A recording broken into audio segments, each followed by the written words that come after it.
হচ্ছে 30 মিনিটের কম ডিলেড, 390 হচ্ছে 30 মিনিট থেকে 1 ঘন্টা এরকম দেরি হয় তার প্রত্যেকটার, এবং 92টা ফ্লাইট আছে যেগুলো 1 ঘন্টার উপরে লেট করে।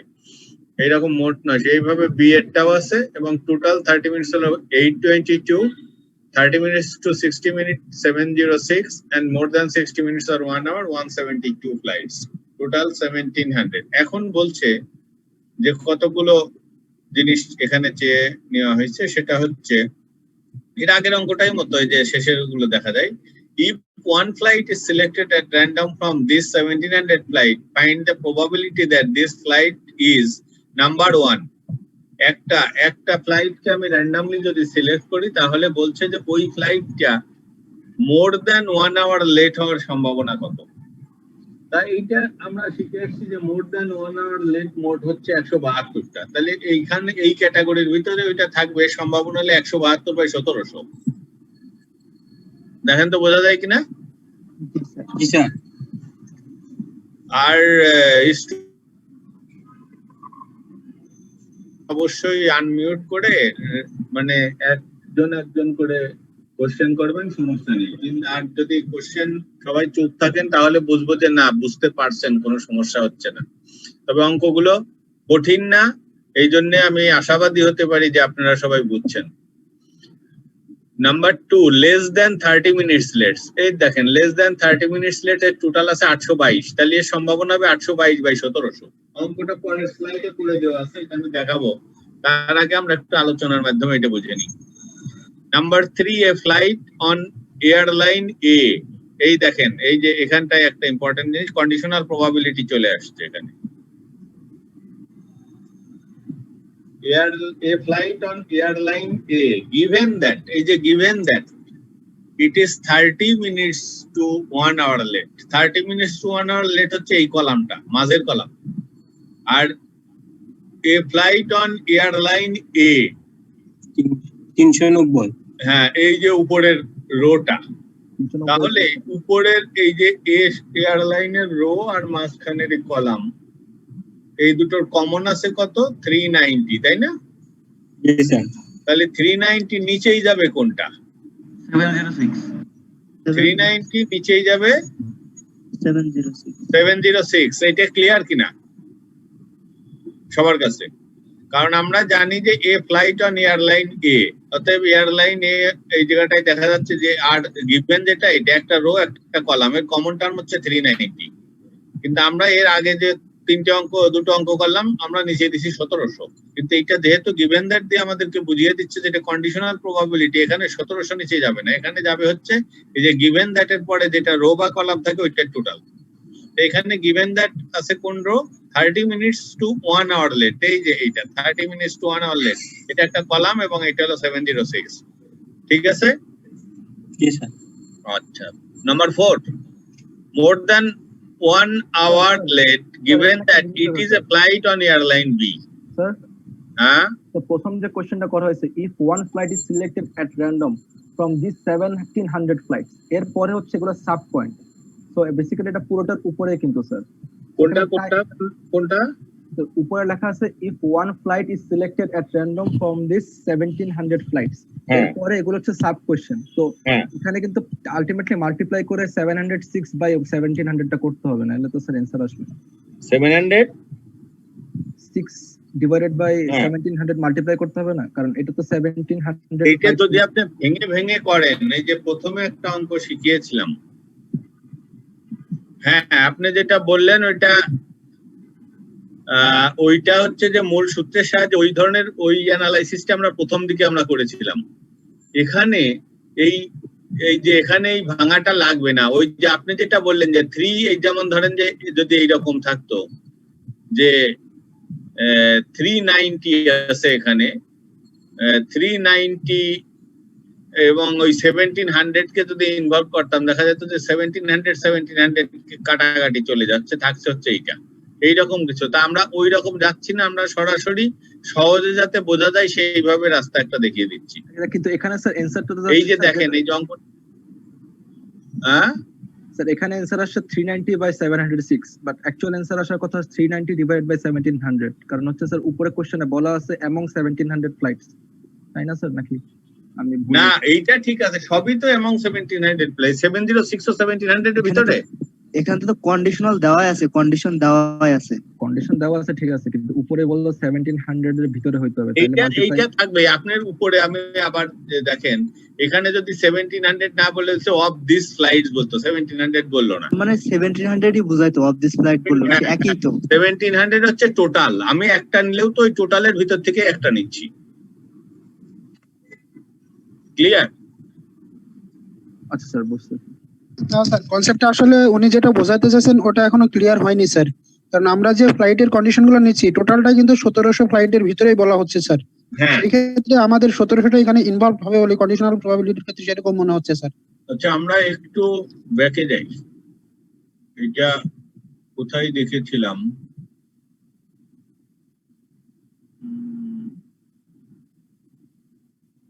এই যে 111 একটা অঙ্ক ছিল না, এই যে এটাই মনে হয়।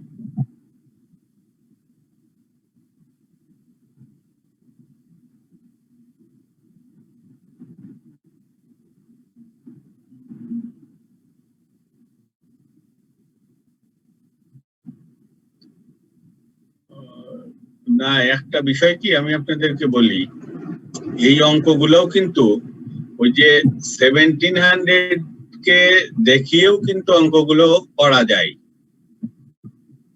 স্যার কোশ্চেনটা হচ্ছে এরকম স্যার, এই 1700 ফ্লাইটের মধ্যে আমি একটা নেব, ওই একটাটা এ এয়ারলাইনের হবে এবং ওইটা 30 থেকে 1 মিনিটের ভিতরে থাকবে, সেটার প্রবাবিলিটি কত? তাহলে স্যার এটা হচ্ছে এয়ারলাইন এ আর হচ্ছে 30 to 1 আওয়ার, ওটা থেকে নিয়ে আমরা ডিভাইডেড বাই 1700 করব। সঠিক স্যার, আমার কাছে কনসেপ্টটা এরকম মনে হচ্ছে স্যার। আর আপনি যেটা বলছেন শুধুমাত্র বের হচ্ছে এ এয়ারলাইনের ভিতরে কয়টা মানে প্রবাবিলিটি হবে যদি আমি যেটা 1 ঘন্টার পরে আসে আর কি, 1 ঘন্টা পরে বা 1 ঘন্টা লেট। এই অঙ্কটা কি বইতে আছে আপনাদের? এইটা কি আপনাদের এই বইতে আছে? আপনারা খেয়াল করেছেন এটা? আমি একটু দেখি তো এটা আছে কিনা।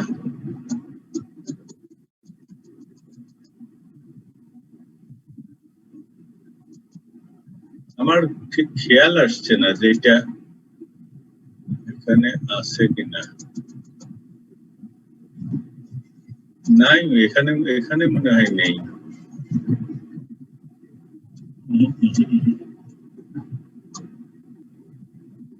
আচ্ছা, এই যে এখানে দেখেন, এই যে আমরা আরেকটা অঙ্ক যেটা করেছিলাম, এই অঙ্কটার ক্ষেত্রে কি আছে? এটা 732। আমরা একটু ব্যাকে যাই, একটা অঙ্ক আমরা দেখি।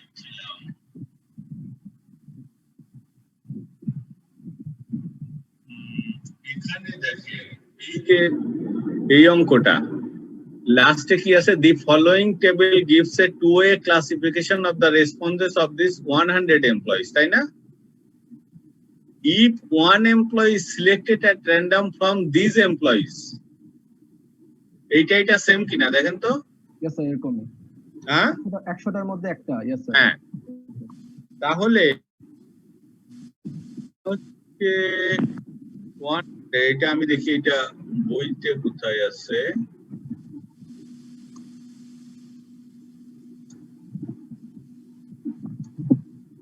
আদৌ এটা কোত্থেকে যে এটা নেওয়া এগুলো সেটাই হচ্ছে বিষয়।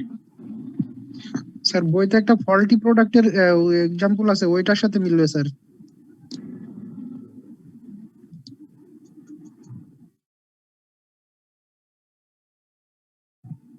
নাইন 3-2 তে মনে হয় একটা আছে।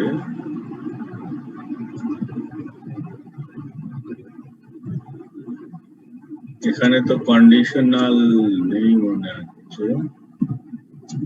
আচ্ছা, আপনারা যেভাবে করছেন এতে অ্যান্সার আসে কত? অবভিয়াসলি ডিফারেন্ট আসবে স্যার, ডিনোমিনেটর চেঞ্জ হয়ে যাবে কমপ্লিটলি। সো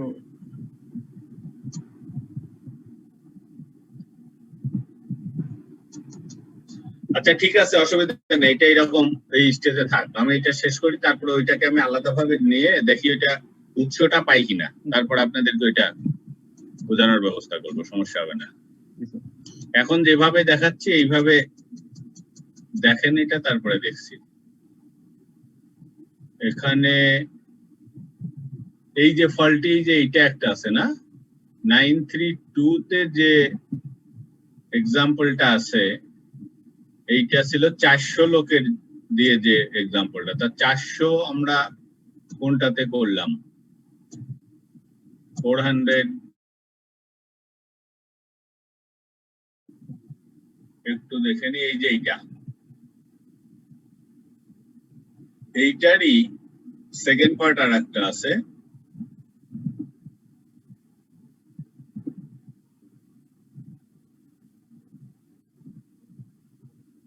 এই যে এইটা।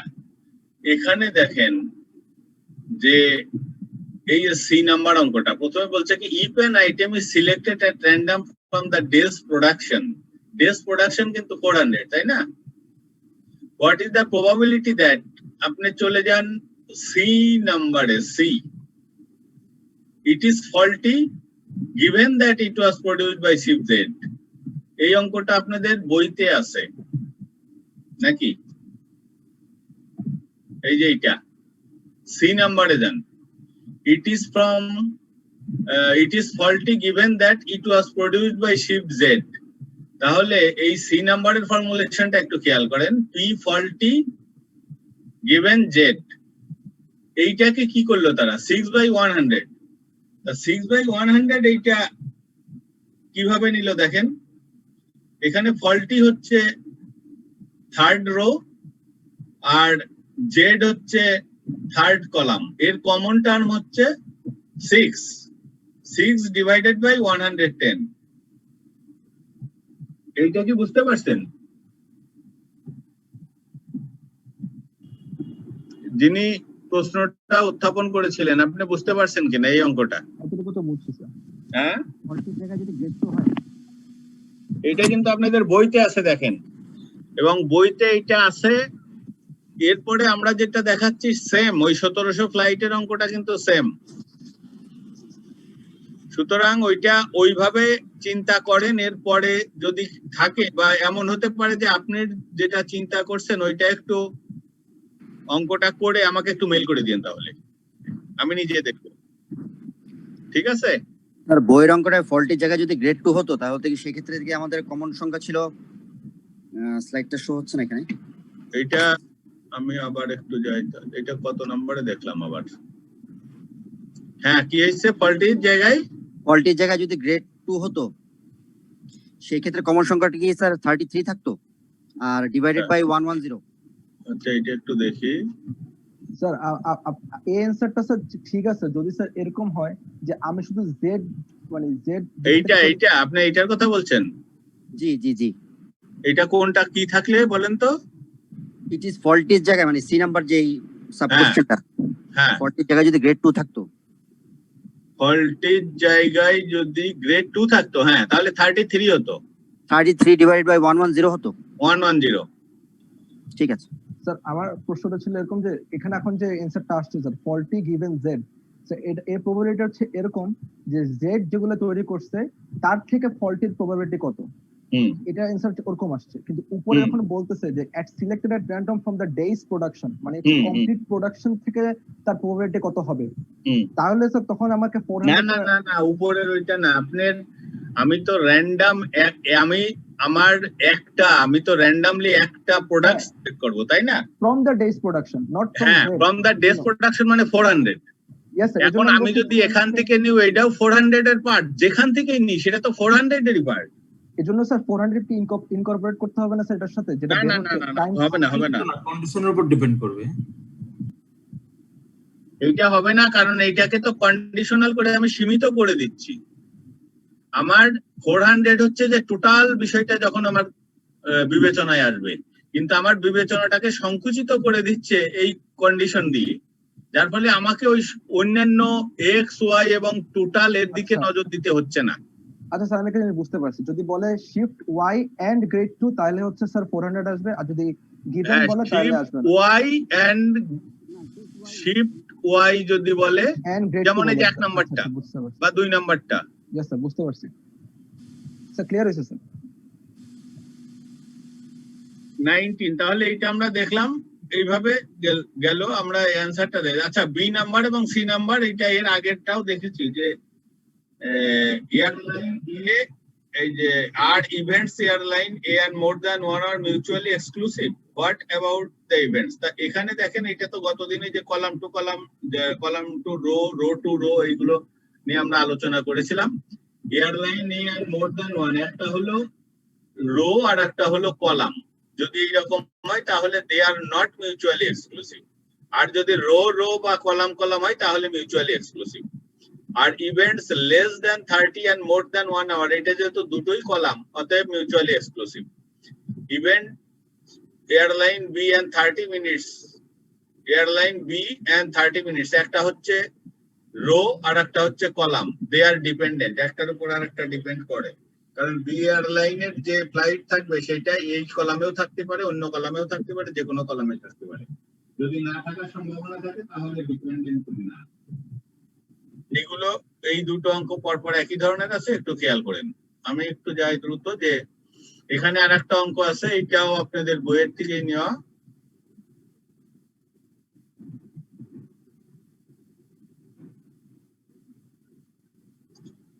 এইটা a manufacturing company's accountant wishes to estimate the costs arising from fault in a new, দেখা যাচ্ছে স্লাইড which is দেখা যাচ্ছে স্যার, হ্যাঁ দেখা যাচ্ছে। আচ্ছা শুনো, test show that 2% of the product is faulty and independently of this 6% of the packaging। আচ্ছা, এখানে অঙ্কটা হলো যে প্রোডাক্টটা তৈরি হয় সেই প্রোডাক্টটাও কিছু ফল্ট পাওয়া যাচ্ছে, আবার প্রোডাক্টটা যে প্যাকেজিং করা হচ্ছে সেখানেও কিছু ফল্ট আছে। অর্থাৎ আমি যদি একটা টেলিভিশনের কথা ধরি, যে টেলিভিশনটাও দেখা যাচ্ছে 2% ফল্টি আর পাওয়া যাচ্ছে। টেলিভিশনটাতে কার্টুনের ভিতর ঢোকাচ্ছে, কার্টুনেও আবার কিছুটা ফল্ট পাওয়া যাচ্ছে। স্যার এটা কি সীমার বইয়ে ম্যাথ বই আছে? বই আছে টেস্টিং আন্ডারস্ট্যান্ডিং 6। তাই হয়ে গেছেন, দেখেন 6 না, test your understanding, yes test your understanding 6 এ আছে। 344 আমার এখানে, আপনাদের ওখানে মনে হয় 340 এর কাছাকাছি কিছু হবে। তাহলে এইটা যেহেতু টেস্ট আন্ডারস্ট্যান্ডিং 6 এর সলিউশনও আছে শেষের দিকে। তাহলে a manufacturing company's accountant wishes to estimate the cost arising from the faults in a new product which is soon to be launched. Tests show that 2% of the product is faulty and independently of this 6%, independently মানে যে product fault আছে কিনা আছে সেটার সাথে packaging এর fault আছে কিনা সেটার কোনো সম্পর্ক নেই। Further, it is known from past experience of similar items that customers always return faulty products. Product যদি ফল্ট থাকে কাস্টমার সবসময় এটা ব্যাক করে। However, they return items with faulty packaging, product not faulty, only half the time. আর packaging এ যদি গোলমাল থাকে, প্রোডাক্ট ভালো আছে, তাহলে দেখা যায় যে অর্ধেকটা যেটুকু ফল্ট আছে তার 50% ফেরত আসে। Since cost associated with defective products differ from those relating to packaging, the accountant wishes to estimate the percentage of products that will be returned owing to এই যে কারণে রিটার্ন আসে এর সঙ্গে কস্ট ইনভলভ আছে, সেই জন্য সে পার্সেন্টেজটা আইডেন্টিফাই করতে চাচ্ছে। যেমন ফল্টি প্রোডাক্ট, শুধুমাত্র ফল্টি প্রোডাক্ট এইটা আসার সম্ভাবনা কত? Faulty packaging but no problems with the product itself, যে প্যাকেজিং ফল্টি কিন্তু প্রোডাক্ট ভালো আছে, এইটার পার্সেন্টেজ কত? আর এনি ফল্ট, সেটা প্রোডাক্টও হতে পারে প্যাকেজিং হতে পারে, সেটার সম্ভাবনাটা কত? এখানে দেখেন যে 2% of the product is faulty, তার মানে 98% ভালো। 6% of the packaging is faulty, তার মানে 94% ভালো, তাই না? তার মানে এখান থেকে আমি চারটে ফিগার পাচ্ছি। একটা হলো 2% faulty in case of product and 98% or 0.98 is not faulty for product, and in case of packaging 6% or 0.06 is faulty and 0.94 or 94% is not faulty. এই চারটে ফিগার নিয়ে কিন্তু আমাকে বের করতে হবে। যেমন প্রথমেই বলছে যে ফল্টি প্রোডাক্ট 2%, এটা সরাসরি probability of faulty product equal to 0.02। এইটা আছে। আচ্ছা, এখানে বি নাম্বারটা যদি আমরা দেখি তাহলে এক নাম্বারটা তো বোঝা গেল, 2% of the products are faulty and all this will be return. So 2% will be returned owing to the product being faulty। এইটা সরাসরি ওই 2% ই অ্যানসার হবে। এই যে এই রকম ভাবেও লেখা যায়, P product is faulty equal to 0.02 আর 2%, যেহেতু পার্সেন্টেজে চাচ্ছে। Faulty packaging but no problem with the product itself, তাহলে প্যাকেজিং ফল্টির সম্ভাবনা 6% আর প্রোডাক্ট ফল্টি না হওয়ার সম্ভাবনা হলো 98%। তাহলে probability of faulty package and satisfactory product, এটা হবে 6% হচ্ছে package faulty, 98% product not faulty. তাহলে এই দুটোর গুণফল হবে এটা। Half of this that is এত পার্সেন্ট উইল বি রিটার্ন। যেহেতু আমাদের এখানে দেখেন বলে দিচ্ছে এই যে একটা জিনিস, এই অঙ্কগুলোর এই টেকনিক্যালিটি কিন্তু এই যে এখানে একটা কথা আছে দেখেন,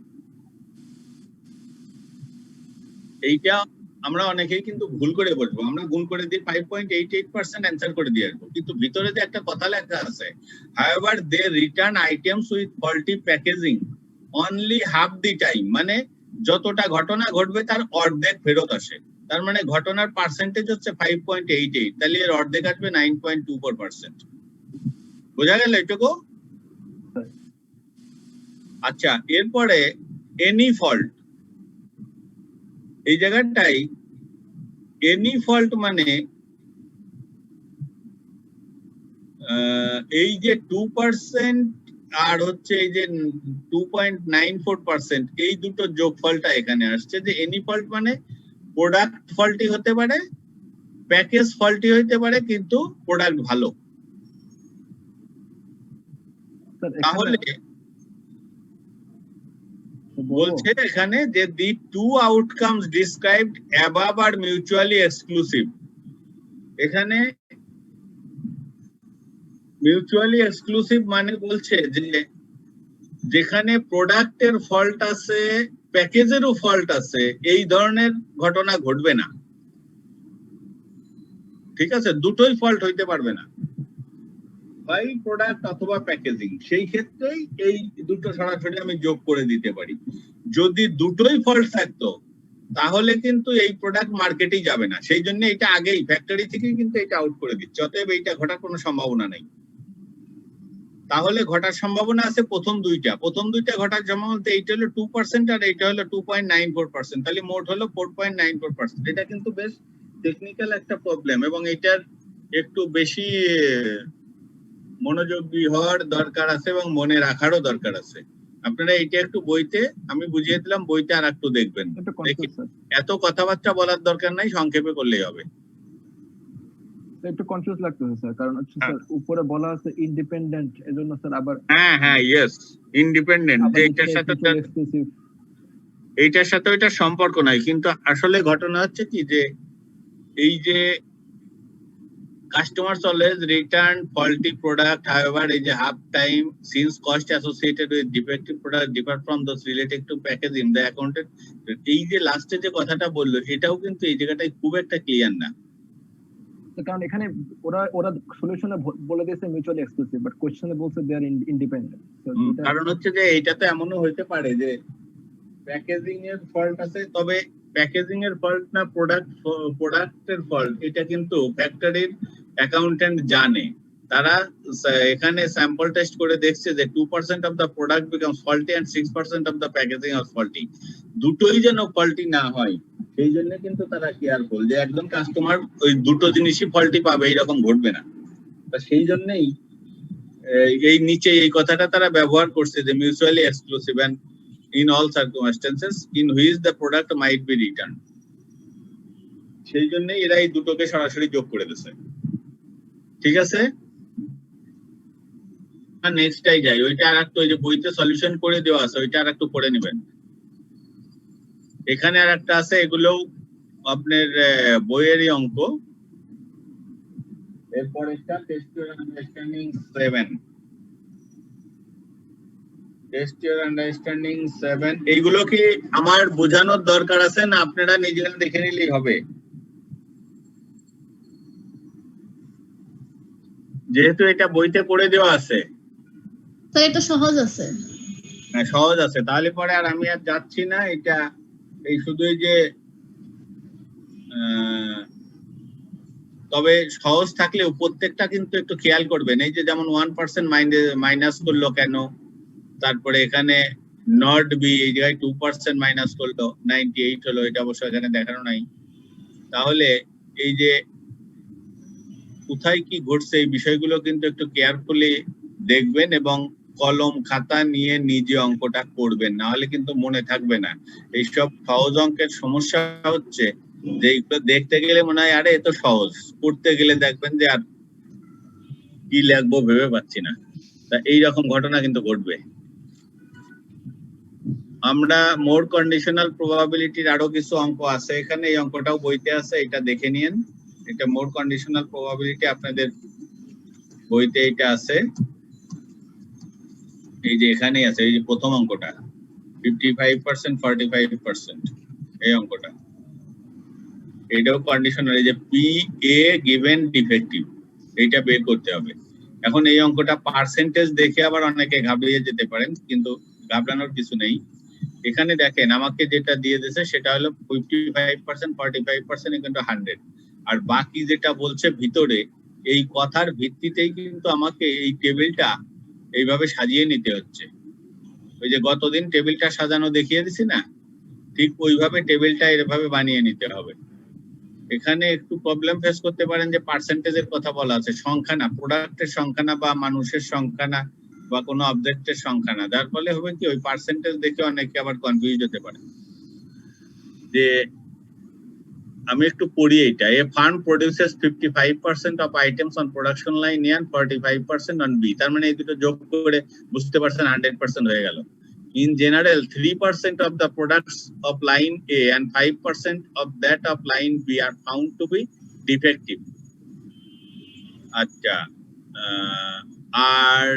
once a product is packaged and sold, it is not possible to tell by which line it was manufactured.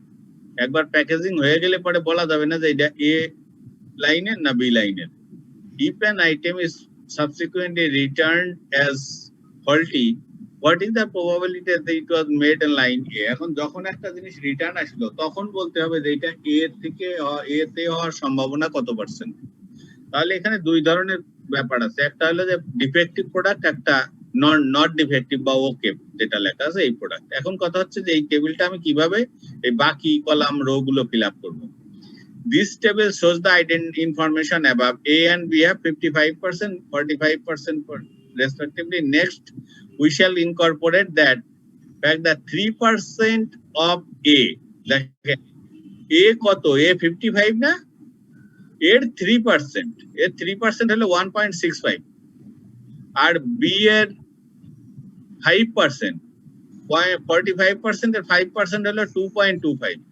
তাহলে এই দুটো যেই পেলাম, বাকি সবগুলো কিন্তু এখন এমনি বের হয়ে যাবে। এখন 55 থেকে 1.65 বাদ দিলে এখানে বসে যাবে 53.35, আর 45 থেকে 2.25 বাদ দিলে 42.75। এখন এই সব যোগগুলো কমপ্লিট করেন, আপনার টেবিলটা কমপ্লিট হয়ে গেল। এখন চাচ্ছিটা কি, what is the probability that it was made. এই যে একটা আমি র্যান্ডমলি নিলাম, তার মানে হচ্ছে যে it is the probability that it was made of line A. তার মানে এটা যে ফল্টি ছাড়া তো আমার এই প্রবাবিলিটি ক্যালকুলেশনের দরকার নেই, বা ডিফেক্টিভ ছাড়া। অতএব এটা A তে হওয়ার সম্ভাবনা কত, সেই ক্ষেত্রে কন্ডিশনাল প্রবাবিলিটি হবে পি এ গিভেন ডিফেক্টিভ, মানে যে ডিফেক্টিভ পণ্যটা আমি পেলাম সেটা A তে হওয়ার সম্ভাবনা কত। তাহলে আমরা ঠিক ওই ফর্মুলাই যাই, যেহেতু A এবং ডিফেক্টিভ, তাহলে ডিফেক্টিভের যোগফল শুদ্ধ আছে সেটা নিচেই যাবে। ডিফেক্টিভের যোগফল আছে 3.90, এটা নিচেই গেল, আর উপরে গেল এ রো এর যোগফল, এ রো এর কমন টার্মটা 1.65, 42.42 বা 42% প্রবাবিলিটি। এখানে এই অঙ্কটা করতে গেলে আপনাদের কেয়ারফুল হতে হবে যে এই যে 3% আর 5% বলছে সেটা হলো 55 এর এবং 45 এর।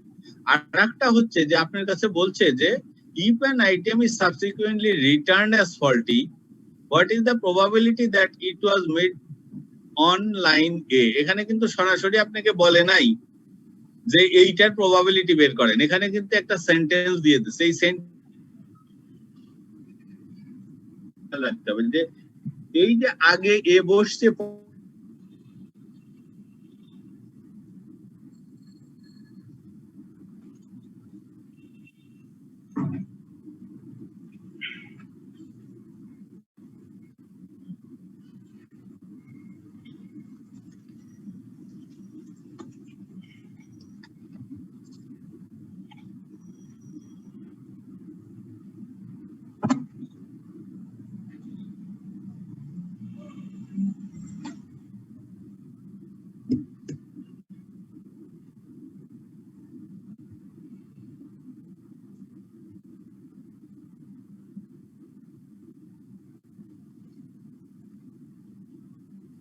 এইটা আবার এরকম হলো কেন? ডিসকানেক্ট হয়ে আবার কানেক্ট হলো কেন?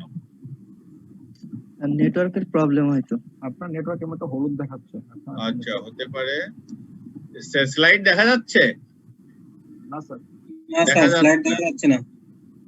আচ্ছা, তার মানে গোলমাল হয়ে গেছে, আমি ঠিক করে দিয়ে দেখি।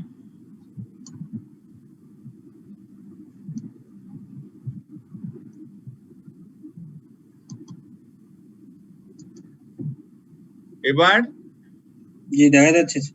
হ্যাঁ, এই নেটওয়ার্কের প্রবলেম বাইরে কোথাও মনে হয় আইএমএতে হয়েছে কিনা কে জানে। তাহলে এই অঙ্কটা একটু কেয়ারফুল থাকবেন, যে যে জায়গায় আপনাদের ভুল হওয়ার সম্ভাবনা আছে সেইগুলো কিন্তু আমি বলে দিচ্ছি যে এই জায়গাগুলোতে আপনারা একটু সতর্ক থাকবেন। এখানে একটা অঙ্ক, এইটা আপনাদের, এইটাও মনে হয় বইতে কোথায় যেন দেখেছি আমি। এই যে 8 সম্ভবত টেস্ট টু আন্ডারস্ট্যান্ডিং 8, হ্যাঁ টেস্ট টু আন্ডারস্ট্যান্ডিং 8, এইটা একটু দেখেন। 3 অ্যাকাউন্টেন্সি ট্রেনিং এস্টাবলিশমেন্ট, এই সব জায়গায় হয়েছে কি টেবিলটা তৈরি করে নিতে হয়, এইটাই হচ্ছে প্রথম কাজ। তারপরে অঙ্ক কিন্তু সহজ। 3 accountancy training establishments A, B and C have numbers of SEMA students in the ratio 4:3:2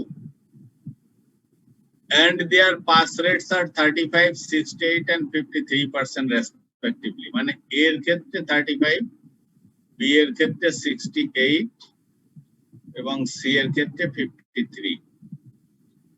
What is the probability that a successful student who is known to have been at one of this establishment was in fact at B? তার মানে হচ্ছে আপনাকে B তে হওয়ার সম্ভাবনা কত সেইটা বের করতে হবে। দেওয়া আছে কি সাকসেসফুল স্টুডেন্ট, তার মানে সাকসেসফুল স্টুডেন্টের ওই লাইনে বা ওই কলাম বা রো যেটাই থাক সেইটার যে মোট সেইটা নিচেই যাবে, আর বি এবং ওইটার সাথে যে কমন ডিজিটটা সেইটা উপরে যাবে। তাহলে প্রথমে আমরা দেখি যে এখানে আমি কিভাবে অঙ্কটা সাজাবো, এই যে টেবিলটা সাজাবো। যেহেতু এটা পার্সেন্টেজের কথা বলছে, অতএব আমি এখানে ধরে নিছি যে টোটাল নাম্বার অফ স্টুডেন্টস 100। এখানে একটু খেয়াল করেন, এখানে বইতে অঙ্কটা এইভাবেই আছে এবং আমার মনে হয় কোথাও 100 এর কথা কিন্তু লেখা নেই, যে এখানে যে 100 পেলাম কোথায়। আপনি 100 না ধরে এটা 10ও ধরতে পারেন, কারণ এই দেখেন 433 যোগ করলে 10 হয় না। এই আপনি এখানে 100 এর জায়গায় 10 ধরলে ওই প্রত্যেকটা এখানে 4 হবে, এখানে 3 হবে, এখানে 3 হবে। আবার এই 40 এর পার্সেন্টেজ কত? 35%। তাহলে এই 40 কে 35% দিয়ে গুণ করে এইটা হলো 5 বেরোলো। তাহলে এই 40 থেকে আবার ওই 5 রেট বাদ দিলে এই যে ফেল রেট বেড়ে গেল। বোঝা যায়?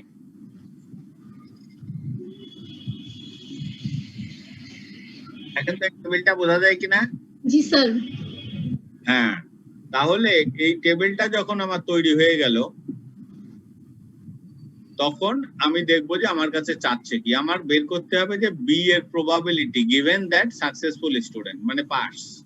তাহলে সাকসেসফুল স্টুডেন্ট গিভেন মানে এই যে পাস নিচেই যাবে, তাহলে 50.3 আর বি সোজা এই রোটা দিলে কমন এর সাথে হচ্ছে 20.4, তাহলে 20.4 ডিভাইডেড বাই 50.3। ঠিক আছে, ক্লিয়ার আশা করি?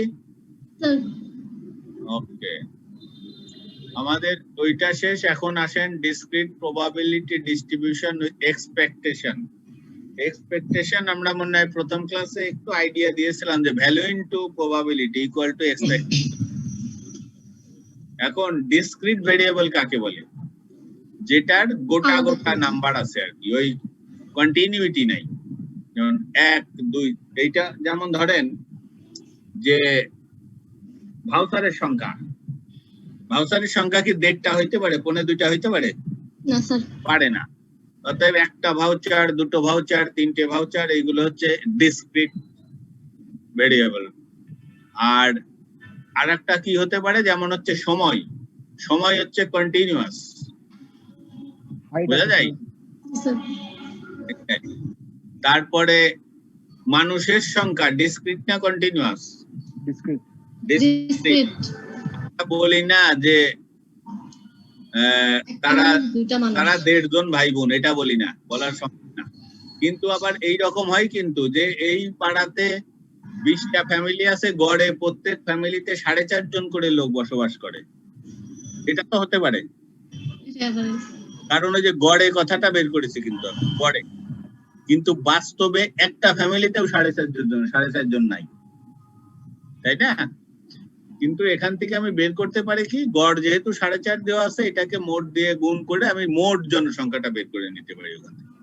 তাহলে ওখানে ওই 4.5 জন ফ্যামিলি সাইজ বলতে কিন্তু আসলে ওইটাকে কন্টিনিউয়াস বোঝায় না, ওইটা ডিসক্রিট এভারেজটা বা মিনটা আমি বের করেছি। A discrete probability distribution consists of a list of all values the variable can have in the case of exact probability, or has had in case of integral probability together with the appropriate corresponding এই জায়গাটাই এক্সাম্পলটা একটু খেয়াল করেন।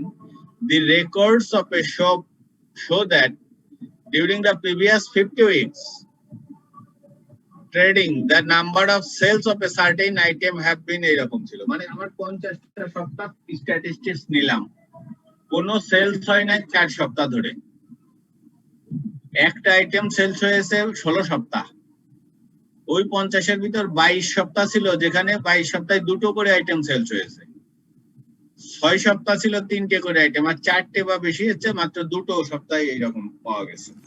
এইভাবে 50টা সপ্তাহের sales এর একটা record এখানে দেওয়া আছে। কনস্ট্রাক্ট দ্য প্রবাবিলিটি ডিস্ট্রিবিউশন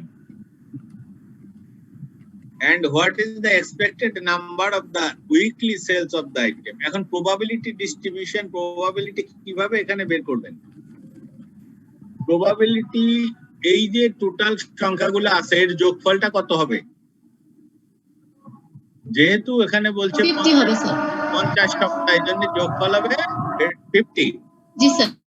তাহলে 50 ভিতরে যদি 4 হয়, 100 এর ভিতর কত?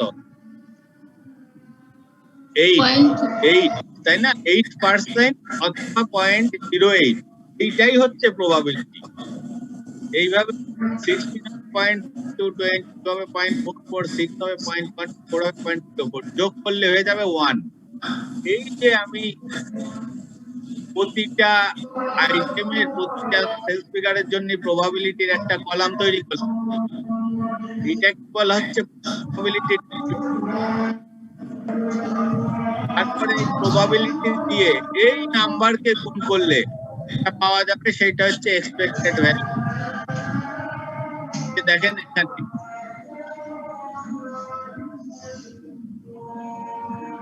the expected value of a discrete probability distribution EX is defined as expected value equal to summation X into P, that is X value into probability, where the summation is over all values of the variable X and P.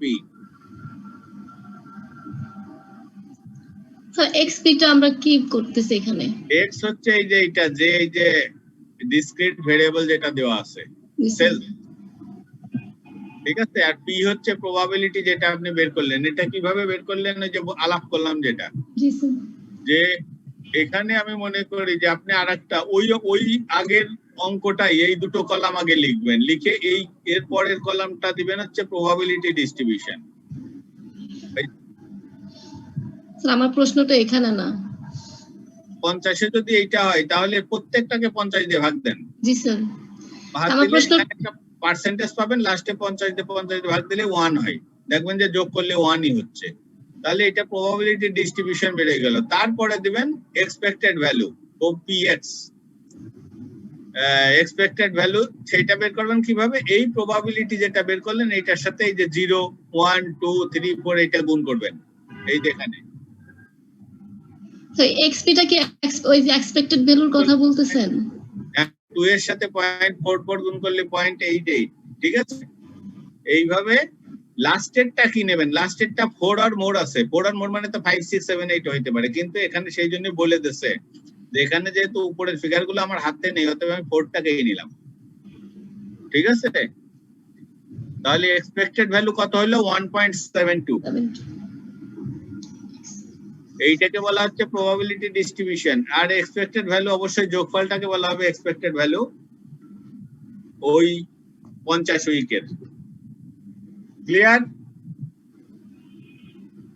এইটা মানে বোঝায় যে একটা weighted average, বুঝছেন? Weighted average মানে কি? গড়ে প্রতি সপ্তাহে 1.72টা করে আইটেম বিক্রি হয়েছে। ওই যে বললাম যে এটা হলো ডিসক্রিট ভেরিয়েবল। এটা যদি কোনো দ্রব্য না হয় মানুষ হতো, 1 জন 2 জন 3 জন 4 জন, তাহলে এক সপ্তাহে গড়ে বেরোতো 1.72 জন।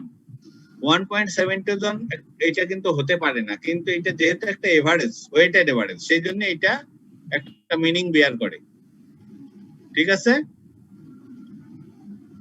ওকে, নেক্সট আরেকটা অঙ্ক। এইটা ওই একই অঙ্ক, দেখেন এটা একটু ভিজিবল বেশি করা আছে যে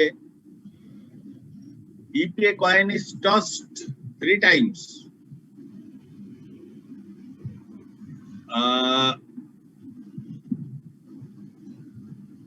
আচ্ছা আমি একটু 1 মিনিট টাইম নিচ্ছি আপনাদের থেকে, জাস্ট 1 or 1.5 মিনিট, ঠিক আছে।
ওকে, রিস্টার্ট। এখানে বলা আছে যে একটা coin, if a coin is tossed 3 times, the resulting number of heads is given by the following probability distribution. একটা কয়েনকে 3 বার টস করলাম, টস করলে number of heads, only heads, টেলের কথা এখানে বলা হচ্ছে না, যে 0 এইরকম। এখানে একটা প্রবাবিলিটি দেখেন, এই 1/8, এইটা আপনার এক্সাম্পলে দেওয়া আছে, আপনাকে বলে দিচ্ছে যে 0 পাওয়ার সম্ভাবনা 1/8, 1 পাওয়ার সম্ভাবনা 3/8, 2 পাওয়ার সম্ভাবনা 3/8, 3 পাওয়ার সম্ভাবনা 1/8, টোটাল হলো 8/8 মানে 1। বলছে find the expected number of heads in 3 throws of a coin. Expected number চাচ্ছে। The expected number of heads in 30 throws, যদি 30 বার থ্রো করা হয় তাহলে এক্সপেক্টেড নাম্বারটা কত হবে। আমরা আগে প্রথমটা দেখব, দেখে ওখান থেকে এই 30 এর ব্যাপারে একটা কনক্লুশন ড্র করব। যেমন আমি 3 বার থ্রো করলাম, করে এই প্রবাবিলিটি পেলাম, তাহলে পরে এক্সপেক্টেড ভ্যালু হবে এই এক্স এর সাথে পি এর গুণফল। প্রথমটা 0 × 1/8 0, তারপরে এইটা এইভাবে গুণ করলে কত হলো 12/8, তার মানে 1.5। তাহলে দেখেন 3 বার থ্রো করলে 1.5 পেলাম, মানে অর্ধেক পেলাম। তাহলে 30 বার থ্রো করলে অর্ধেক পেলে কত হবে? 15। কিভাবে হলো বুঝতে পারলেন? ওকে, নেক্সট। এবার আসেন এক্সপেকটেশনের অঙ্কের আরো অনেক ব্যবহার আছে, এই ফিনান্সিয়াল ম্যাথের ভিতরেও আছে। তো এখানে আমরা একটু দেখি এক্সপেকটেশন এন্ড ডিসিশন মেকিং। আপনাদের বইতে কি আছে একটু দেখে নিই। এই যে এক্সপেকটেশন, এগুলো আমরা করলাম। এইটা কি? আচ্ছা, এটা তো আমরা দেখলাম, ঠিক আছে, এটাও দেখলাম লাস্টে। এই যে এক্সপেকটেশন এন্ড ডিসিশন মেকিং, এই যে, তাহলে এইটা একটু দেখেন, এটাও বইতে আছে, এক্সপেকটেশন এন্ড ডিসিশন মেকিং।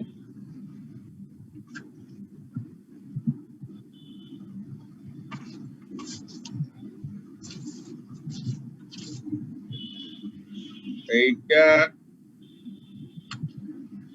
কোন জায়গাটায় কত নম্বরে আছে কে জানে।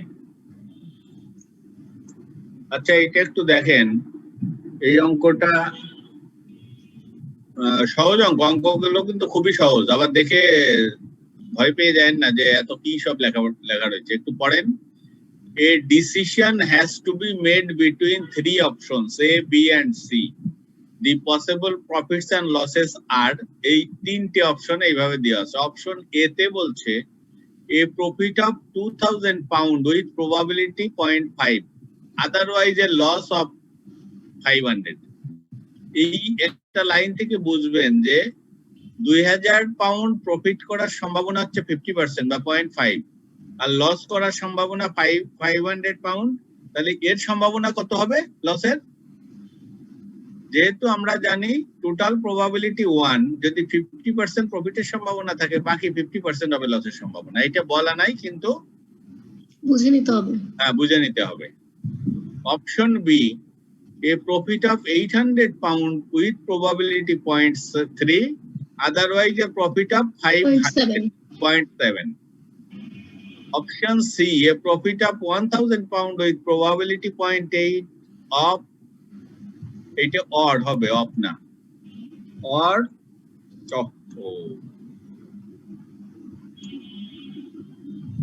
এইটা হবে অড।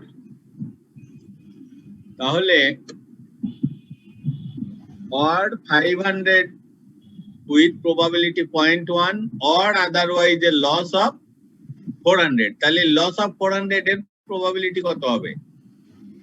9 হলে 91 হবে। হ্যাঁ, 0.91। নো নো নো, আপনার 0.1 0.1 হবে। এটা 0.8 আর এটা 0.1, তাহলে মোট হলো 0.9। অতএব বাকি থাকে 0.1। Which option should be chosen under the expected value criteria? Expected value criteria তে কোন অপশনটা পছন্দযুক্ত বা পছন্দ করা যাবে? The expected value of each option is EVA, expected value A equal to, এই যে value into probability 2000 into 0.5 plus এইটা যেহেতু লস, এই জায়গাটায় খেয়াল করার বিষয়, প্রফিট যদি পজিটিভ হয় লস হবে নেগেটিভ, -500 ইনটু এইখানেও তাহলে প্রবাবিলিটি হচ্ছে 0.5। তাহলে এইটা লাইনটা একটু ভালোভাবে খেয়াল করবেন। প্রফিট 2000 টাকা 50% প্রবাবিলিটি, লস 500 টাকা, এই জন্য মাইনাস সাইন দেওয়া হলো ইনটু 50%, মোট হলো 750 পাউন্ড। বি এর ক্ষেত্রে 800 ইনটু 0.3, এইটাও প্রফিট এইটাও প্রফিট, অর্থাৎ দুটোই প্লাস। 800 ইনটু 0.3 প্লাস 500 ইনটু 0.7, এই দেখেন সমান পাউন্ড 590। সি এর ক্ষেত্রে প্রথম দুটো পজিটিভ, লাস্টেরটা নেগেটিভ, তাহলে 1000 into 0.8 plus 500 into 0.1 minus 400 into 0.1 সমান 810। তাহলে এই যে তিনটে এক্সপেক্টেড ভ্যালু বের করলাম, তাহলে কোনটা পছন্দ করব আমি? যেটা বড়, maximise 810, thus we would choose option C in order to maximize expected profit. However, it is arguable that a person or organization that cannot afford a loss would opt to the same option. এই জায়গাটাই কিন্তু একটু decision making এর বিষয় আছে। দেখেন এ নাম্বারটা এবং সি নাম্বারটা, এই দুটোতে লসের কম্পোনেন্ট আছে, তার মানে রিস্ক আছে। বি নাম্বারটা কিন্তু রিস্ক ফ্রি, এখানে শুধু প্রফিট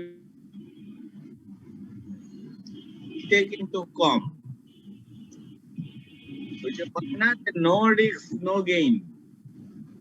সেই জন্য এটার একটা উৎকৃষ্ট উদাহরণ যে প্রথমটা এবং শেষেরটাতে রিস্ক আছে লসের, সেই জন্য ওখানে এক্সপেক্টেড রিটার্ন আসছে হাই। যেমন শেয়ার বাজারের থেকে লাভ করার বিরাট সম্ভাবনা অনেক কিছু, আবার লসেরও সম্ভাবনা আছে, রিস্ক আছে। এই জন্য সব ওখানে যারা রিস্ক নিতে পারবে তারাই যায়। আর যারা মনে করেন যে রিটায়ার্ড পারসন, টাকা যা আছে এটাতে আমার জীবন চালানো লাগবে, এটা রিস্ক নেওয়া যাবে না, তারাই যে অপশন বিতে যাবে। বুঝতে পারছেন? এই অঙ্কটার ভিতরে যদি বলে দিই যে একটা রিটায়ার্ড কাপলের টাকা এটা, তাহলে আপনাদের ডিসিশন কি হবে? Sir B. তাহলে কিন্তু এটি একটু ব্যাখ্যা করতে হবে যে apparently it seems that the maximum expected value 810, that is option C, is attractive, but since the investor is the retired person, so the risk-free option is chosen, and in that case expected value B equal to 590, that is option B is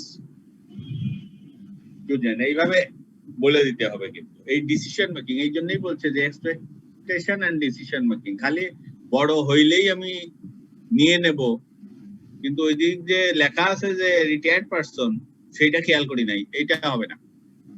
next, এইসব অঙ্কগুলো কিন্তু সহজ। এই অঙ্কটা, এইসব অঙ্ক আসছিল জন্য মানে পরীক্ষায় এর আগে কোন কোন বার যেন দেখেছিলাম আসছিল। A decision maker is faced with the following options which can result in the profit shown. বইতে আছে এগুলা। দেখেন আমার তিনটে অপশন আছে সেলস এর, high sales, medium sales, low sales. Option 1 এ হাই সেলস মানে probability is 50%, medium sales 40%, low sales এর প্রবাবিলিটি হচ্ছে 10%। অপশন 1 এর ক্ষেত্রে হাই সেলস হচ্ছে 50,000 pound, medium sells 10,000 pound, and there is a probability of loss, it's a big figure, minus 60,000 pound, so the probability is very low. Option 2, 40,000, 10,000 and minus 2,000. Option 3 is riskless. Here high sales of probability, that is related to 30,000 pound, medium sells 50,000 pound, but there is no loss, that is zero loss item. If the intention is to maximize expected profit, which option should be taken? Comment on the riskiness of the choice fixing the decision maker. এখানে কিন্তু ওই যে এই remarks চাই একটা, যে এই বিষয়ে আপনি মতামত বর্ণনা করেন। আমরা দেখেন এই অঙ্কটা কিন্তু যেভাবে দেওয়া আছে আপনারা কিন্তু একটু অন্যভাবে সাজিয়ে নিলেন। এই সাজানোটা কিন্তু অনেকে আবার অন্যভাবেও করতে পারে, এক লাইনেও করতে পারে, যে expected value equal to 50,000 into 0.5 plus 10,000 into 0.4 minus 60,000 into 0.1 equal to 23,000 বুঝতে পারছেন? এই জায়গাটাও এটা এই ইসে হবে 1000-এ হবে, ঠিক আছে? এইভাবে বি এরটাতেও বের করলাম, সি এরটাতেও বের করলাম, করে কি পাচ্ছি তাহলে? বি তে পেলাম 23, তারপরে 2 তে পেলাম 22, তারপরে 21। তাহলে কোনটা আমার অ্যাকসেপ্টেবল হবে? A option 1. Using the expected value criterion, option 1 should be taken since it has the largest expected profit at 23,000 pound. এই যে এটা 23,000 pound. এখন আসেন ওই যে কমেন্টস এর বিষয়টা আসছে। Notice that option 1 is very risky. কেন ভেরি রিস্কি বলেন তো? লস যদি হয় তাইলে রাস্তায় বসার মতো অবস্থা, তাই না? অপশন লস হতে পারে কিন্তু এর লাভের পাল্লা ভারী। অপশন 3 তে কোনো লস নেই। তাহলে notice that option 1 is very risky with a 10% chance of making a loss greater than the maximum possible profit. মানে ম্যাক্সিমাম পসিবল প্রফিট যে 50,000, লস হলো 60,000, তার চেয়েও বেশি। স্যার 10% এ কিভাবে ক্যালকুলেশন হলো? হ্যাঁ, এই 10% চান্স অফ এগুলো এক্সপেরিয়েন্স থেকে বা পাস্ট এক্সপেরিয়েন্স অথবা পাস্ট ডেটা থেকে, বুঝতে পারছেন? পয়েন্ট 1 দেওয়া ছিল এজন্য স্যার। আপনি নিজেও কিন্তু যে কাজ আপনি বেশি করবেন সেই কাজে আপনার কিন্তু একটা ধারণা চলে আসবে যে এই কাজ করতে যাচ্ছি সাকসেসফুল হব, আবার কিছুটা রিস্কও আছে, হয়তো 20% আপনি নিজেই মনে মনে চিন্তা করলেন। তা যারা এই কাজের সাথে সংশ্লিষ্ট তারা কিন্তু বুঝতে পারবে যে রিস্কটার মাত্রা কোন পর্যায়ের হতে পারে। তারপরে বলছে যে many decision makers who are not especially averse to risks would nevertheless choose option 2 as having a very similar expected profit with considerable lower risk. দেখেন এখানে কিন্তু 3 এর কথা বলে নাই, বলছে 2 এর কথা। কেন? 2 আর 3, 1 আর 2 এর ভিতর কিন্তু আকাশ পাতাল ফারাক, যদিও এক্সপেক্টেড ভ্যালু প্রায় কাছাকাছি 23,000 আর 22,000, তাই না? কিন্তু আমি 2 তে যাওয়াটাই পছন্দ করি, কারণ 3 এ কিন্তু যদি একবার এই ক্যাটাগরিতে পড়ে যায় তাহলে তো শেষ। কিন্তু 2 এর ক্ষেত্রে লস হইলেও আমার কিন্তু এক্সপেক্টেড ভ্যালু অপশন 1 এর কাছাকাছি। আর একটা হতে পারে আমি সি তেও যেতে পারি। হ্যাঁ,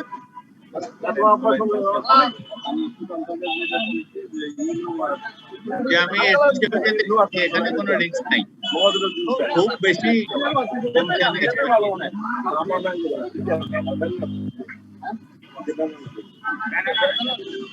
আচ্ছা। একটু কথাবার্তা শোনা যাচ্ছে, কথাবার্তা কম।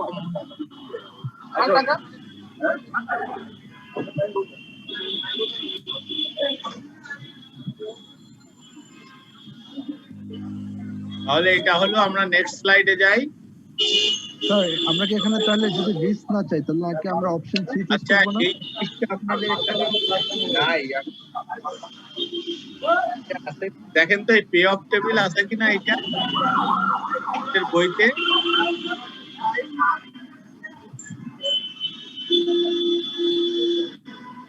ও আছে, আছে আছে। আপনাদের বইতে কি এই টেবিলটা আছে? জি স্যার।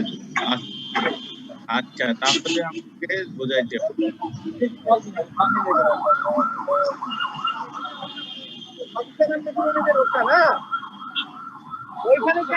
স্যার আপনি কিছু প্লিজ সবাইকে নোট করে দেবেন। একটু কথা কম বলবেন। আচ্ছা,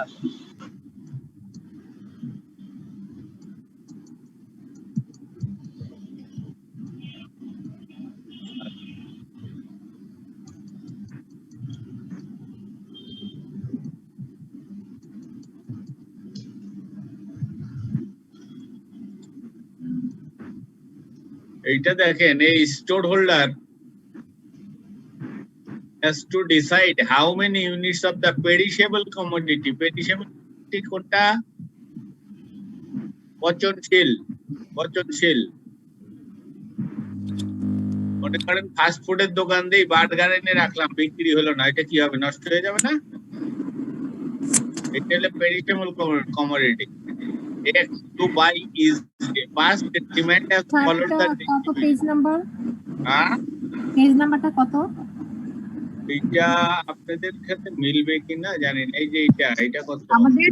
আমাদের সীমা বইয়ে 358 368 সীমা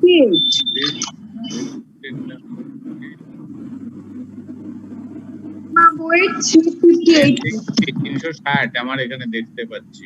আমাদের আন্ডারস্ট্যান্ডিং 11 আগেরটা। আমরা একটু দেখি।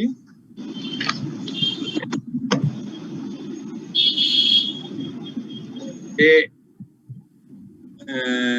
পেরিশেবল একটা কমোডিটি আছে, যেটাই ওই স্টোরের কাছে, যেটা ডিমান্ড একটা ইউনিটও হতে পারে, দুটো হতে পারে, তিনটো হতে পারে। হওয়ার সম্ভাবনা 20%, দুটো হওয়ার সম্ভাবনা 40%, তিনটে হওয়ার সম্ভাবনাও 40%।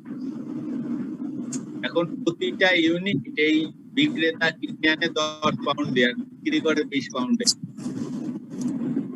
At the end of each day, any unsold unit must be disposed of with no financial return. মনে করেন যে দিন শেষে যেটা বিক্রি হবে না সেটা ফেলে দিতে হবে, ওটা থেকে কিছুই পাওয়া যাবে না। Using the expected value criterion, how many units should be bought daily? প্রত্যেকদিন সে কয়টা করে ইউনিট কিনবে? এখন আমি এখানে দেখেন, এর ডিমান্ডটা হচ্ছে এক ইউনিটের ডিমান্ড হচ্ছে 20%, দুইটার ডিমান্ড এত, তিনটার ডিমান্ড এত।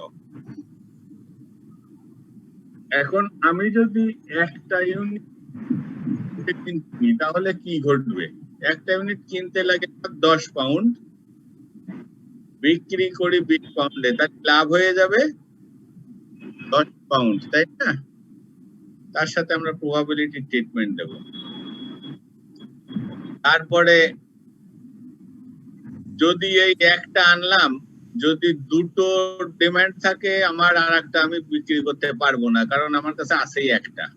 তিনটে থাকলে তো একই কথা, আমার কাছে আছে একটা, আমি একটার বেশি বিক্রি করতে পারবো না। তার মানে আমার তখন লাভ হবে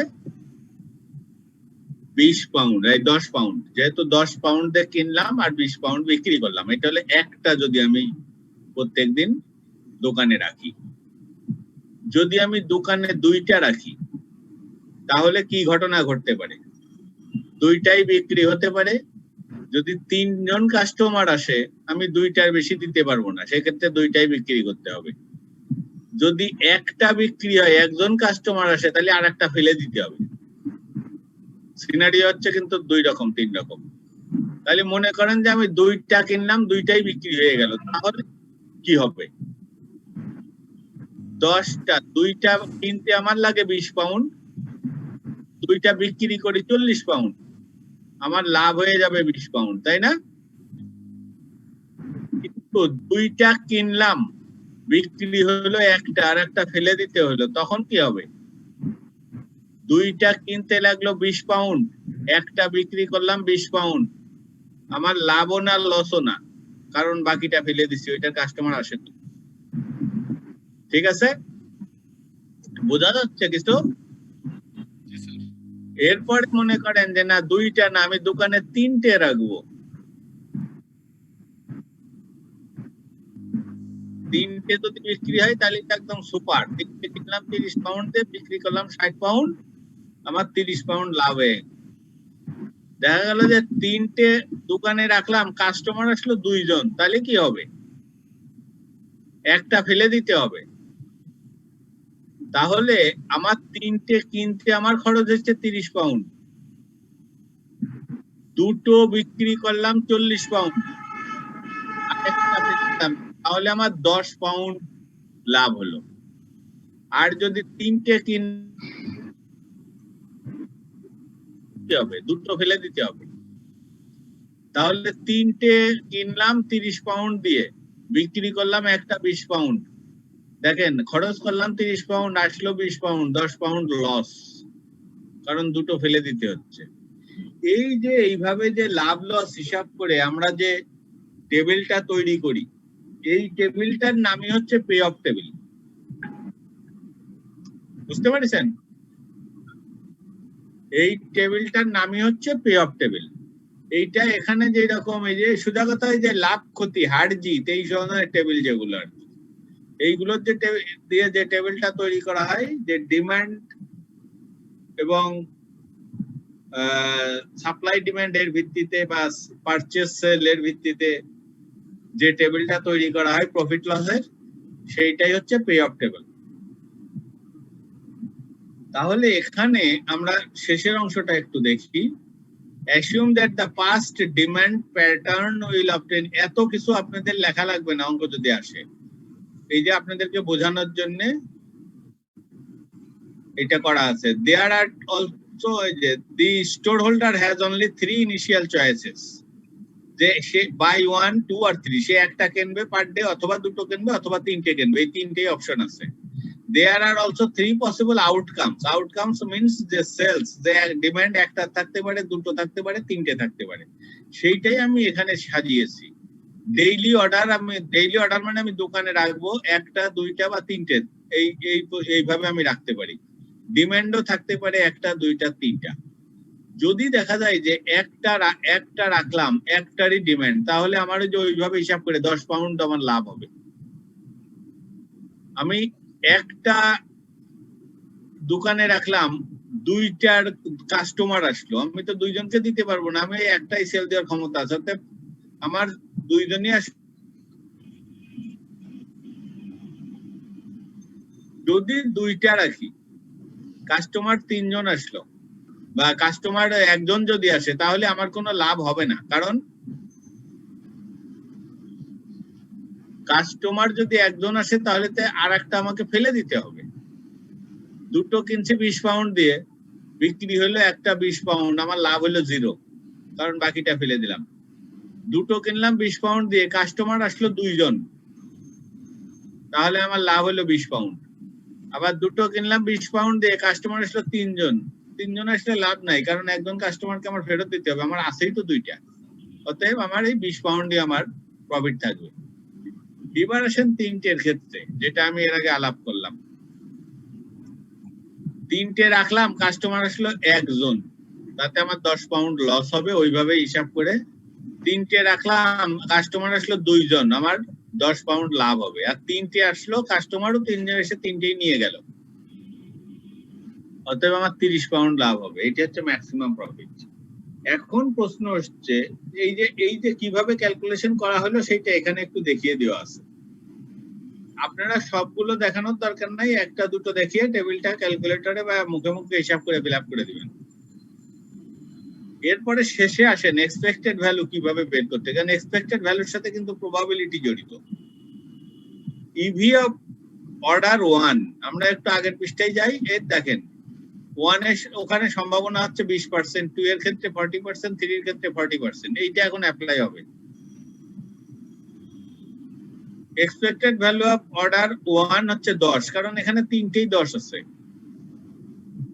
দি profit is 10 pound regardless of the outcome, তার মানে আমি একটা যদি রাখি, কাস্টমার একটা আসলো না, দুটো আসলো না, তিনটে আসলে এটাই ম্যাটেরিয়াল, আমার লাভ হবে 10 পাউন্ড। তবে কাস্টমার একেবারেই আসবে না, এখানে কিন্তু সেটার সম্ভাবনা নাই বলেছে। এক্সপেক্টেড ভ্যালু অর্ডার 2, এর এক্সপেক্টেড ভ্যালু কি হবে দেখেন, এই যে অর্ডার 2, একজনের ক্ষেত্রে একটা ডিমান্ডের ক্ষেত্রে 0, দুটো ডিমান্ডের ক্ষেত্রে 20, তিনটে ডিমান্ডের ক্ষেত্রে 20, তাহলে এটা হবে probability 0.1 into 0, probability 0.4 into 20, probability 0.4 into 20 যোগফল, এই যে 16 পাউন্ড। এক্সপেক্টেড ভ্যালু 3, তাহলে 0.1 into -10, 0.4 into 10, 0.4 into 30, এই যে এইটা 14 পাউন্ড। তাহলে does in order to maximize daily profit the storeholder should order 2 units per day। দেখেন এখানে একটার ক্ষেত্রে 10, দুটোর ক্ষেত্রে 16, তিনটের ক্ষেত্রে 14। অতএব আমার ওই স্টোর হোল্ডার দুটো করে রাখলেই তার রিস্ক মিনিমাইজেশন হবে এবং তার এক্সপেক্টেড ভ্যালু ম্যাক্সিমাইজ হবে। কারণ এই জায়গাটায় যদি তিনটেই বিক্রি হয় তাহলে যেমন চান্স আছে 30 পাউন্ড লাভ করার, যদি একজন একটা বিক্রি হয় তাহলে আবার 10 পাউন্ড লস করার সম্ভাবনা আছে। এই জন্য এখানে রিস্ক ইনভলভ আছে। 2 এ কোনো রিস্ক ইনভলভ নাই, এখানে লস নাই, নো লস নো প্রফিট হতে পারে অথবা প্রফিট হতে পারে। বোঝা গেল এটা?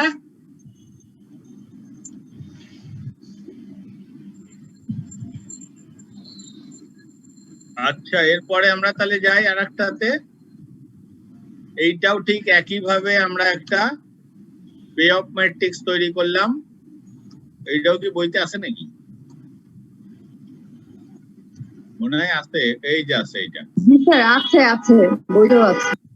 তাহলে এইটা আপনার একটু নিজেরা দেখে নিয়েন যে কিভাবে এটা, ওই যে যেভাবে বললাম ঠিক ওইভাবে। এই যে এখানে যেরকম এই যে হিসাবগুলো দেখানো হয়েছে, আমি অনেকগুলো হিসাব দেখাইছি, আপনাদের এতগুলো দেখানোর দরকার নাই। হয়তো 0-এর একটা দেখালেন, 2-এর 1-এর একটা দেখালেন, 2-এর একটা, এইভাবে কম কম করে দেখান, বেশি দেখানোর দরকার নেই।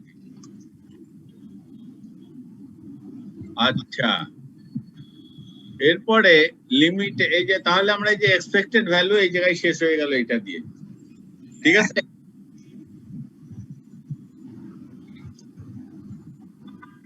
এরপরে এই অ্যাপ্রোচের লিমিটেশন আছে কিছু, এইটাও কিন্তু থিওরিটিক্যাল সাইডে প্রশ্ন আসে অনেক সময়।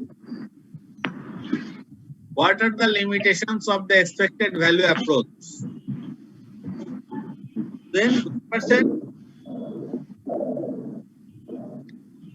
তাহলে এটাই বলছে যে the approach is ideal, এটা একটা আদর্শ approach, nearly an aid to decision making, এটা সিদ্ধান্ত গ্রহণের ক্ষেত্রে একটা এইড বা বাংলা কি মানে হেল্পিং হ্যান্ড, হেল্পিং টুল। চিকিৎসা। This approach shares with most other attempts to model reality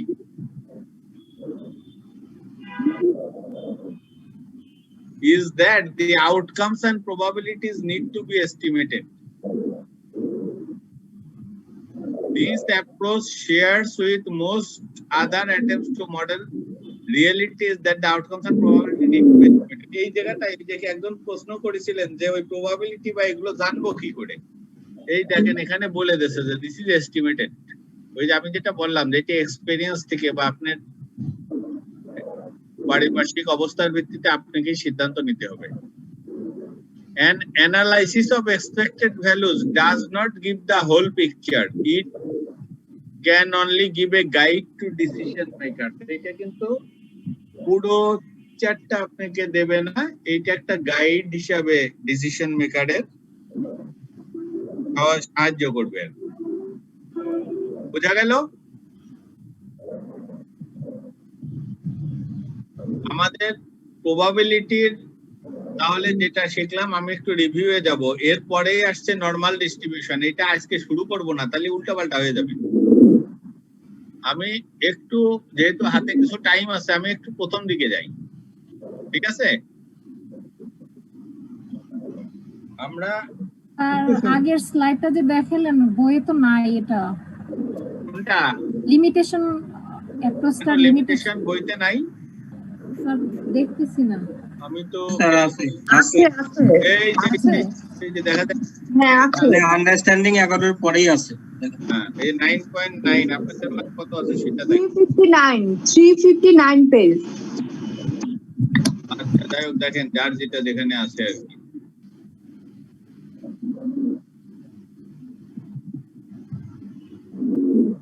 আমরা একটু ব্যাকে যাই, দেখি আমরা, এটা তো একটু বড় চ্যাপ্টার, আসলে কি শিখলাম একটু 35 তো। আচ্ছা, আমরা একটু পরে যাই, দেখি তো এরপরে আমাদের একটা ক্লাসে হবে কিনা দেখি। দেখেন এটা কি নরমাল ডিস্ট্রিবিউশন, এর উপরে আছে ফর্মুলা, তারপরে স্যার তো এই যে জেড টেবিল, এগুলো জেড টেবিলটা এখানে আছে, জেড টেবিল আপনাদের বইতে আছে, আবার জেড টেবিল এক এক জায়গায় এক এক রকম আছে। এইটা আমি খুব একটা দেখাবো না, আপনাদের বইতে যেটা আছে সেইটাই দেখাবো। এইটাই ইন্টারনেট থেকে বের করে এখানে পেস্ট করে দিচ্ছিলাম।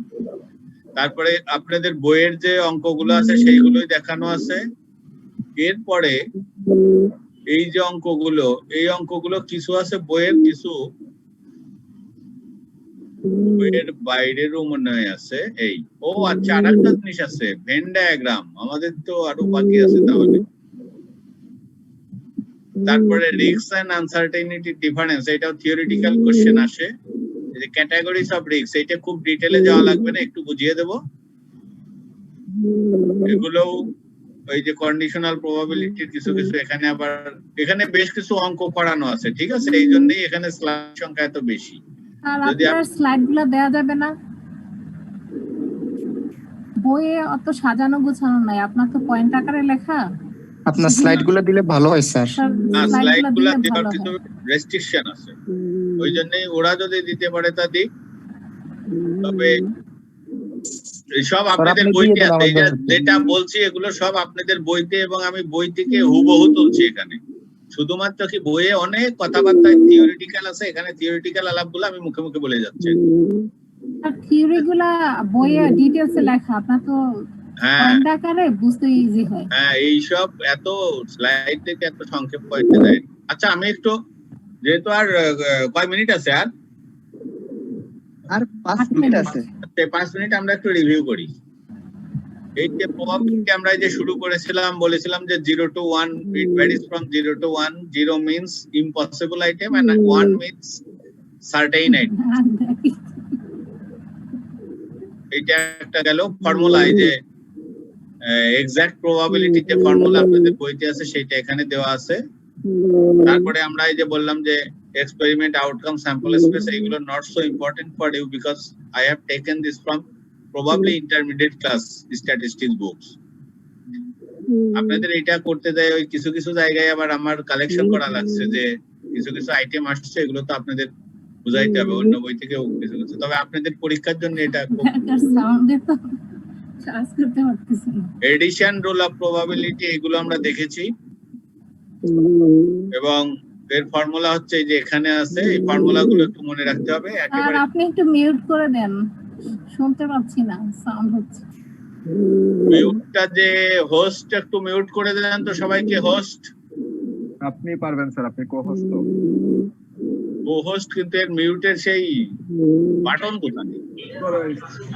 জুমের ভিতরে ডান সাইড আছে, নিউট্রাল আছে। এই মোড়ের এখানে নেই। পার্টিসিপেন্টস এর আন্ডারে। হ্যাঁ,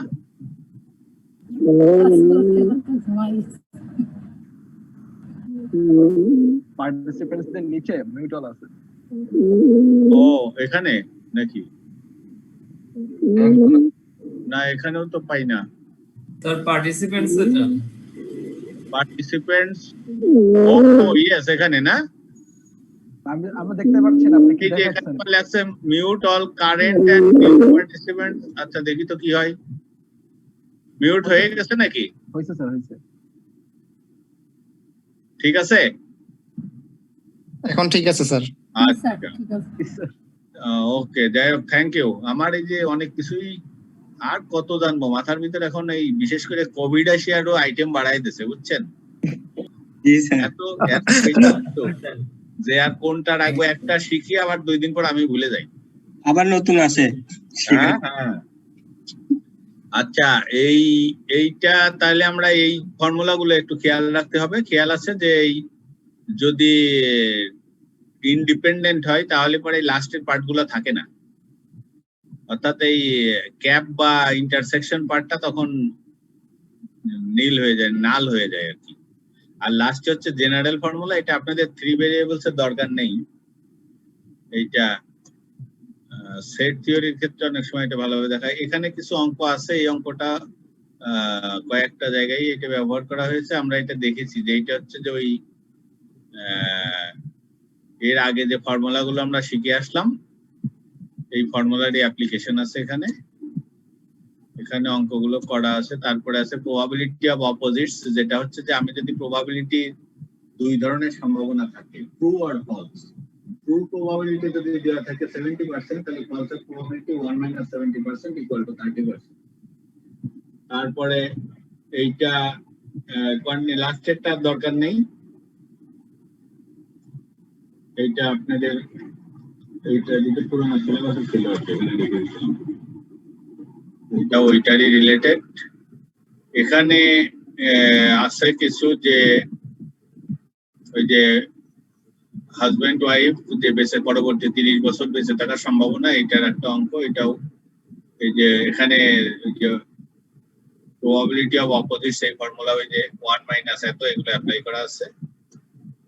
নেক্সট আসলো ওই আগের অঙ্কটাই 400, এটার রিকোয়ারমেন্টটা ভিন্ন। এখানে যেরকম প্রবাবিলিটি অপোজিট সূত্র আছে, কন্ডিশনাল প্রবাবিলিটি আছে, এই বিষয়গুলো একটু দেখতে হবে। আর এই জায়গাটাই আরেকটা एग्जांपल আছে, এই জায়গাটাই যেটা এর যে ইউনিকনেস সেটা হচ্ছে যে এইরকম টেবিলটা আপনার প্রবলেমে দেওয়া থাকবে, আপনাকে এই টেবিলটা কনস্ট্রাক্ট করে নিতে হবে। করে নিয়ে তারপরে দেখবেন যে অঙ্কটা সোজা হয়ে গেছে। এটা আমরা দেখেছি। এখানেও টেবিলটা আপনাকে তৈরি করে নিতে হবে। এখানে প্রায় কিছুই নাই তেমন, ওই কিছু কিছু ফিগার আছে এই টেবিলের আকারে বসাবেন, বসানোর পরে দেখবেন বাকিগুলো যোগ বিয়োগ করলেই ফুল টেবিলের সেলগুলো আমি পেয়ে যাচ্ছি। তবে এই যে হরাইজন্টাল কোনটা ভার্টিক্যাল কোনটা কি লিখতে হবে এগুলোর জন্য একটু চর্চা করতে হবে আপনাদের। রিটায়ারমেন্ট বেনিফিট এইটা আমরা দেখেছি গতদিন। তারপরে এইটার আজকে আমরা দেখেছি সম্ভবত এখান থেকেই। এইটা ওই কিছু एग्जांपल। এখানে অঙ্কের সংখ্যা বেশ কিছু বেশি দিয়েছি, কারণ প্রবাবিলিটির অঙ্ক থাকেই প্রত্যেকবার। সব চ্যাপ্টারেরই অঙ্ক থাকে, প্রবাবিলিটি অনেক সময় একাধিকও থাকে। এখানেও আরেকটা অঙ্ক, এটা যেরকম আছে যে faulty product and faulty carton আর ফল্টি প্যাকেজ, এই অঙ্কটার ভিতর কিছু পিকুলিয়ারিটি আছে, যে লাস্টে দুটো যোগ করলো, তারপরে যে হাফ দি টাইম, এই বিষয়গুলো একটু খেয়াল রাখতে হবে। এখানে এই অঙ্কটা আমরা করিয়ে দিই নাই, তবে বলেছি যে এটা বই থেকে দেখে নিন। এখানে প্রবাবিলিটি অফ অপোজিটস এর অ্যাপ্লিকেশন আছে এবং ওই গুণ যোগের ব্যবহার, এই সবগুলাই আছে এখানে। তারপরে কন্ডিশনাল প্রবাবিলিটির আরো কিছু অঙ্ক এই জায়গাটায়। এইটা আমরা দেখলাম যে আপনি যদি পার্সেন্টেজ অনুযায়ী, এই অঙ্কগুলোর পিকুলিয়ারিটি হলো যে এখানে কিন্তু এই যে 100 ধরে নিয়েছি, 100 কিন্তু অঙ্কের ভিতর কোথাও দেওয়া নেই, একটা রেশিও দেওয়া আছে। কেউ যদি মনে করেন যে 100 ধরবো না, এটা 10 ধরবো, তাহলেও দেখবেন এই জায়গাটায় আসবে 5.03, এখানে আসবে 4.97, যোগ করলে হবে 10, এখানে আসবে 4, এখানে 3, এখানে 3 আসবে 10। তদ্রূপ এইগুলোও চেঞ্জ হয়ে যাবে, 1.4 আসবে, 2.04 আসবে, 1.59, মানে 10 দিয়ে ভাগ দিলে যা হয় সেটা হয়ে যাবে। সেইভাবে করলেও হবে। তখন এখানেও আসবে 2.04 ডিভাইডেড বাই 5.03, অ্যান্সার সেম। এই টেবিলগুলো একটু কনস্ট্রাক্ট করতে হবে। এখানে ডিসক্রিট প্রবাবিলিটি ডিস্ট্রিবিউশন যেটা হচ্ছে যে ফ্রিকোয়েন্সি যেটা থাকবে, এটাকে আমরা ফ্রিকোয়েন্সি হিসাবে চিনি। এইটার যোগফল যেটা থাকবে সেইটা দিয়ে প্রত্যেকটাকে ভাগ করতে হবে। ভাগ করলে যে প্রবাবিলিটির একটা কলাম পাওয়া যাবে, ওইটাকে প্রবাবিলিটি ডিস্ট্রিবিউশন বলা হচ্ছে। আর এক্সপেক্টেড ভ্যালু হচ্ছে প্রবাবিলিটির সাথে এই সংখ্যাগুলোর গুণ করতে হবে। যেমন এই যে এখানে এইটা গুণ করে এটা বের করা আছে, এবং এইটা আরো আছে কিছু এইরকম একই অঙ্ক। তাহলে আমরা আজকে এখানেই শেষ করি। হ্যাঁ জি স্যার। আমাদের ছক দেখালেন যে ওটা কি নেটে পাওয়া যাবে? হ্যাঁ ছক দেখালেন, ওটা নেটে পাওয়া যাবে? কোনটা? জেড টেবিলের কথা বলছেন? Z table, Z table. আরে ওই জেড টেবিল বলে ইন্টারনেটে সার্চ দেবেন, দেখবেন শত ওটা সব এখন ইন্টারনেটে পাওয়া যায় না, কোনো ঠিক আছে নাকি? আগামী 10 তারিখে 9:30টায় ক্লাস আছে। আমরা তাহলে সেদিন আমরা শুরু করবো জেড ভ্যালুর উপরে, যে 36 স্লাইড। তাহলে